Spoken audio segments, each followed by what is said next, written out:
교수님께서 이 제왕학이라는 강의를 하시면서 사실은 제가 들어보면 제왕이라는 그 자체보다도 어떻게 하면 백성들과 진정으로 그 통치의 그 요새 유행하는 말로 통치자와 백성의 소통을 즐기는 그런 데 대해서 많은 초점이 있는 것 같습니다. 선생님이 이 분야에 관심을 갖게 된 것은 무슨 계기가 있었습니까?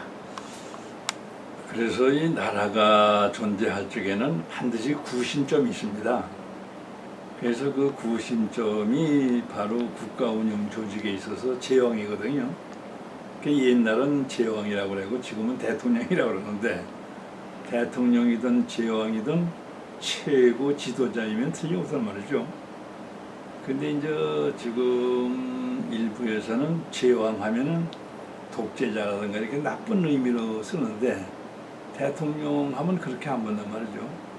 이제 제가 그 제왕학에 관심을 두게 된 것은 그 동양사라든가 이걸 쭉 훑어보는 가운데 역사가 흘러가려면은 그 상황 속에 존재했던 중심인물이 누군가. 그러면 그 중심인물이 바로 제왕이에요. 임금이란 말이죠. 최고 지도자거든요. 그러면 이렇게 사건 위주로 역사를 우리가 더듬어 볼 게 아니라 인물사 위주로 보면은 바로 그 시대의 성격을 쉽게 알 수 있지 않을까.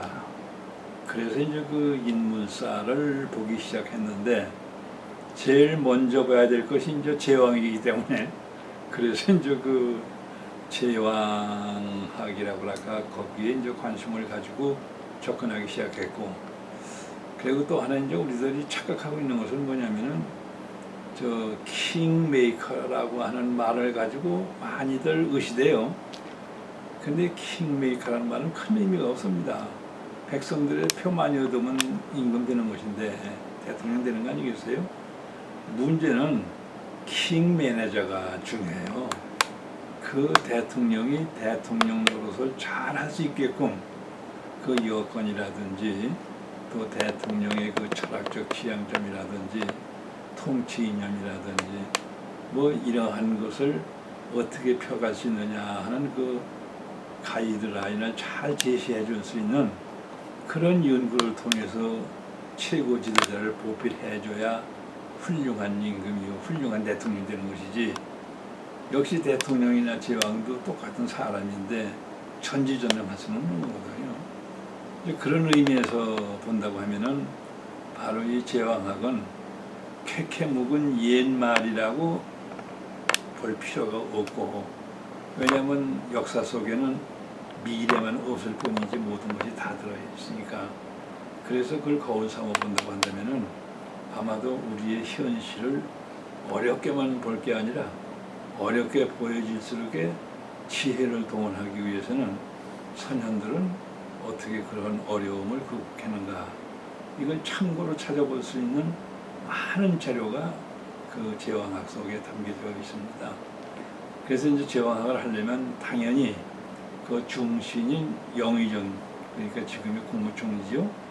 그 다음에 그 강요들, 이러한 인사 구성이 어떻게 되어 있는지 하는 이런 걸 보면서 그분들이 제시한 그러한 정책 제안이 그 당시에 임금의 그 퍼스널리티를 어떻게 승화시켰느냐 하는, 이것도 우리가 쉽게 찾아볼 수 있는 것입니다. 그래서 이제 제가 뭐 역사를 전공한 것도 아니고 그 인물사, 그래서 태계는 어떤 분이고 율곡은 어떤 분이고 왕에서는 뭐 태조는 어떤 분이고 세종 어떤 분이고 이렇게 임금의 그 어떠한 그 인간상을 더듬어 들어가다 보면은 자연히 거기에서 그 탑 리더십의 특징이 나오고, 그러한 특징을 간추려 가지고 오늘에 조명할 수 있는 그러한 내용을 찾아본다면은 역사는 분명히 우리에게 미래를 비춰주는 거울이 될 수 있다고 하는, 이제 이런 점에서 이제 그 제왕학에 관심을 가졌는데, 다행히 이제 제가 그 부모님 덕분에 초등학교 들어가기 전에 한문을 좀 배웠어요. 그래서 그때 배운 한문이 기초가 됐고, 그래 그때 취미를 갖다 보니까 뭐 중학교 과정 이렇게 가면서도 한문하고 거리를 뛸 수가 없어요. 그러다 보니까 이제 사서오경이고 뭐고 계속 시간만 나면 자꾸 읽고 하다 보니까 그래서 이제 한문을 거의 이렇게 이제 섭렵할 수 있게 돼 있고, 네. 그다음에 뭐 우리나라 서점을 가든 일본을 가든 중국을 가든 이 동양권 내에서는 번역판보다는 원문이 있는 그러한 그 원전을 봐야 속이 시원하지, 번역에는 오역이 많기 때문에. 그래서 오역된 걸 보고 내가 굴절된 지식을 넣는 것보다는 차라리 내가 해석을 잘못할지라도 원문을 보고 배워야 되겠다 해서, 그래서 제가 주로 이렇게 원서 많이 가지고 있는 이유가 이제 그래서 가지고 있는 것이고, 그 다음에 우리는 조선왕조, 고려왕조, 뭐 삼국시대도 있습니다만은 삼국시대 역사는 뭐 삼국사기밖에 없기 때문에 개략적인 걸 알수록 깊이 알기는 좀 어렵습니다. 그러나 이제 고려사는 그야말로 그냥 그 전질이 다 준비되어 있기 때문에 고려사도 더듬어 볼 수 있고, 특히 조선왕조실록은 깨알 같은 그 한자로 이렇게 기록된 것이 48권으로 되어 있어요. 근데 이제 그걸 이렇게 훑어보면은 거기에서 정말 찾아낼 수 있는 보배 같은 글이 엄청 많아요. 근데 이게 한자가 되다 보니까 이제 그런 것을 잘 읽을 수 있는 사람들이 그렇게 젊은 사람 중에 많지 않은 것 같아요. 그러니까 이제 그 역사하는 분들 가운데는 옛날에 그 이병도 선생이라든가 장혜빈 선생이라든지 이러한 그 역사가들의 번역해놓은 걸 가지고선 그걸 가지고 얘기다 보니까 자꾸 굴절 현상이 생길 수 있거든요. 그래서 이제 그런 번역본도 우리가 참고하지만은, 그러나 원서하고 비교해서 봐야, 그래야 우리의 새로운 해석이 나왔지 않나.